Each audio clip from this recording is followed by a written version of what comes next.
દોસ્તો આ વિડીયોમાં આપણે જોઈશું કે કોઈ પણ ઇંગ્લિશ લખાણનો ફોટો પાડીને ગુજરાતીમાં ટ્રાન્સલેટ કેવી રીતે કરી શકાય।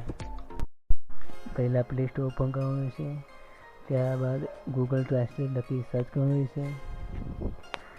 સર્ચ કર્યા પછી ઇન્સ્ટોલ કરી તેને ઓપન કરવાનું રહેશે। ઓપન કર્યા પછી ત્યાં સાઈડમાં ઇંગ્લિશ અને ગુજરાતી સેટિંગ કરી કેમેરા પર ક્લિક કરો। હવે કેમેરાથી જે લખાણ હોય તે કેપ્ચર કરી લો। કેપ્ચર કર્યા પછી સ્કેન કરશે, સ્કેન કર્યા પછી સિલેક્ટ ઓલ પર ક્લિક કરો, પછી નેક્સ્ટ કરો। નેક્સ્ટ કર્યા બાદ તમારું ટ્રાન્સલેટ થઈ ગયું છે। વિડીયો જોવા બદલ આભાર।